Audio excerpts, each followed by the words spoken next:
Hello, everybody. So, as promised, I wanted to send you some ideas for using Achieve 3000 as an instructional tool in your classroom. So, before we get started, in the email that I had sent out last week or earlier this week, excuse me, we discussed some best practices through that tool that was attached. I wanted to highlight a couple things before I showed you how to use Achieve 3000 as an instructional tool in the classroom. And first and foremost, this is not something that the student should be logging into as an asynchronous activity. It's not something that we plop down in front of them when there is a substitute. This is supposed to be used for explicit teaching based on a determined learning target, whether it is your learning target for the day or something that you had studied the day before, or a directed target based on data that you're using for small grouping and instruction through that. Students need to have opportunities as they're participating in this lesson to read independently, in addition or in conjunction with your explicit teaching and thinking out loud. Students also need to have the opportunity to share their thoughts, even though this is going to be used for explicit teaching of a learning target through a teacher. Students still need to be carrying on conversations and creating meaning through their words. The activity that the students complete, the multiple choice section, we are shooting for 75% accuracy or higher. And then the pieces that you use should be connected to the Pearson text because time is of the essence. And I know during distance learning, we tend to take more time getting things loaded, getting students on. So using the articles that pertain to Pearson text as your general population achieve lessons, that should be implemented. These discussions then should be based on the connections between the paired texts. And in the email that I sent out earlier in the week, there was an attachment for each grade level showing the different Pearson pairing texts to Achieve 3000 texts. And then something else that's important to keep in mind is showing students the available features prior to instruction so that they know what tools they have available to them, such as the highlighter and line reader, so on and so forth. So I am going to go ahead and show you guys as best as I possibly can without having either you guys in front of me or any students in front of me, how we can use this for explicit teaching in the classroom. All right, so this is a piece of text that pairs with our Unit 4, 8th grade text, blue words and red nines. So in this particular article, a young teen is experiencing great success, that kind of trumps his peers. If you think back to the best practices tool that was attached in the email earlier this week, it said to always start with the thought question, which is actually one of the last pieces of the Achieve site. So if you click on thought question, it's important to make sure that the students kind of have an idea of what the end goal is, so that can kind of drive instruction along with your learning target. So if we were looking at this thought question, it says, imagine that a friend of Moshe Kai Kavalin was retelling this story. What would this person say? Be sure to describe Kavalin's accomplishments as well as what led to those accomplishments. Then tell whether you agree with Kavalin's opinion that he is nothing special. Include vocabulary terms and descriptive phrases from the article in your response.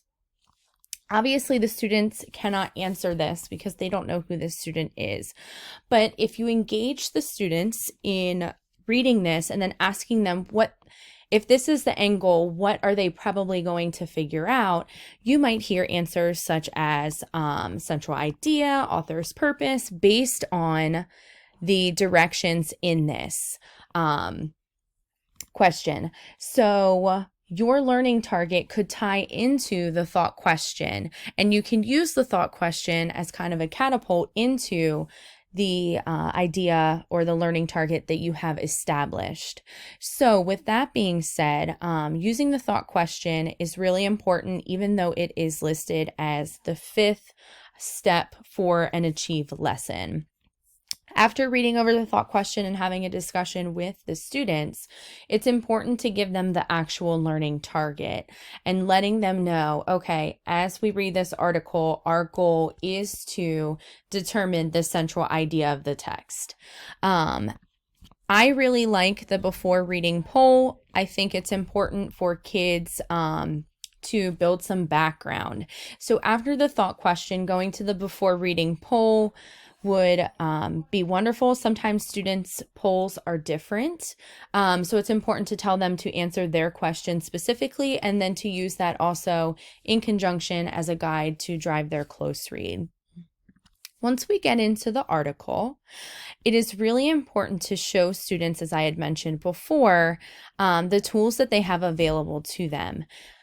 Jen McDowell can show you guys how to customize the control center so that students know what's available to them and not. It is important to make sure that each student's controls kind of mirror their ability. We don't want our high kids to have an opportunity to have the text read to them.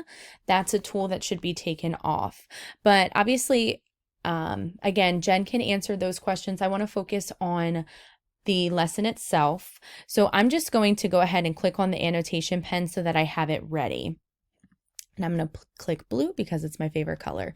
So after getting kids accustomed to the controls, and of course you won't have to do that every single time, just the first time that you go through, because as they continue to use this on a weekly basis, they will get more familiar with the tools that are available to them. But before reading, it's important to have kids activate their background knowledge. So between the thought question, which is where we establish that learning target, and then the before reading poll, to really hone in on their background knowledge, it's important to have them interact with some of the text features available to them. My students specifically use the Think Rich strategy. Their first read is where they look at the title, the headings, the images, and other text features available to them, new vocabulary, and then as they start to read, they can start asking questions about the text. So if I were to go through that process with my students, we would start at the title of the text. We'd have a discussion about what it might mean to fly high, the literal meaning of that, and then the figurative meaning of that. And hopefully through that discussion, students would kind of tie this idea of flying high back to increased intelligence and the topic of our unit, which is the human brain.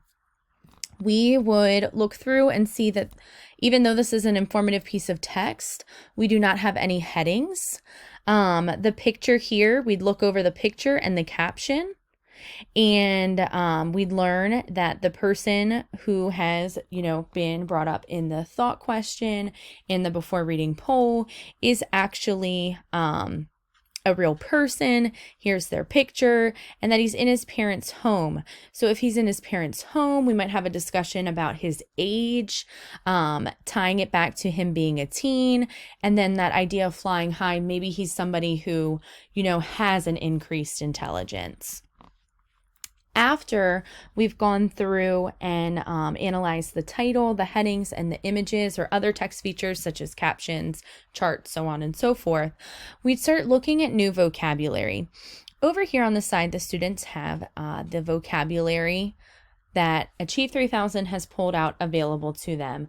On the best practices tool, it said that you could do Frayer model activities, roots and affixes, pull in different activities for that. We actually recently had SIM as one of our roots of study. So we would have a discussion around SIM and simulation. That's a word that our students should recognize.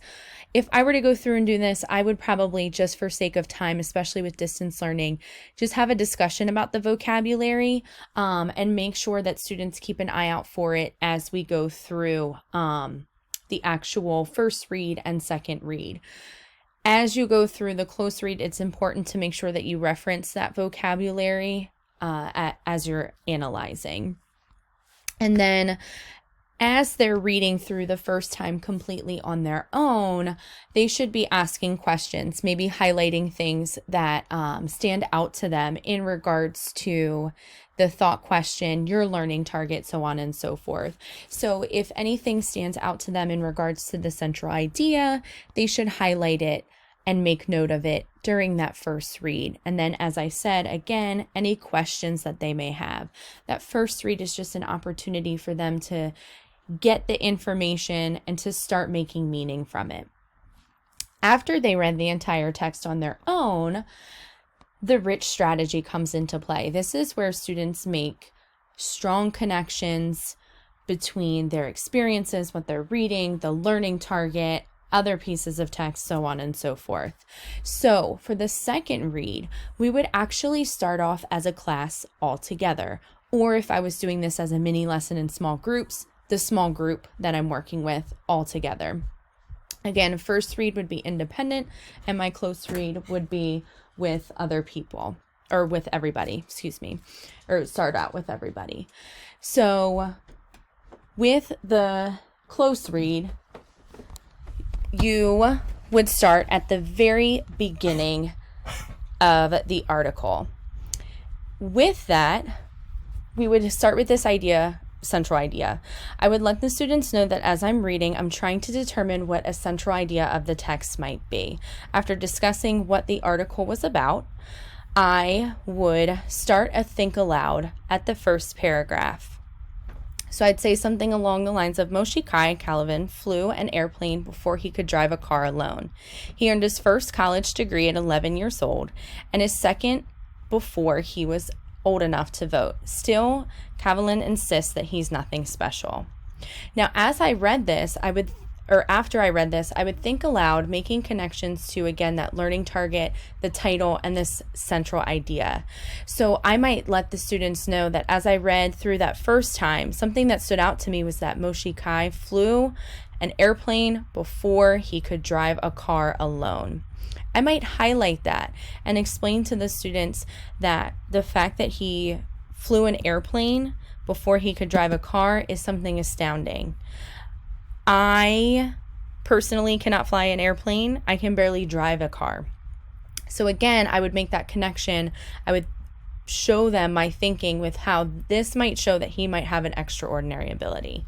After we discuss anything else that stood out to them in the first paragraph, we'd move on to the second paragraph. And then as we got closer to the third and fourth in the middle, we might shift from an I do to a we do. And the students might then start talking to me about things that they found, or diving into each paragraph separately and trying to find something that might contribute to this person having an increased intelligence, and making meaning, making connections through those discussions to our other piece of text. At the conclusion, the last probably fourth of the article, at least, if not third, the students would be doing it on their own. And at the very end of their work, we'd get back together and we would share our ideas with one another. At the conclusion of our close read, we would then have a discussion about how this ties into our actual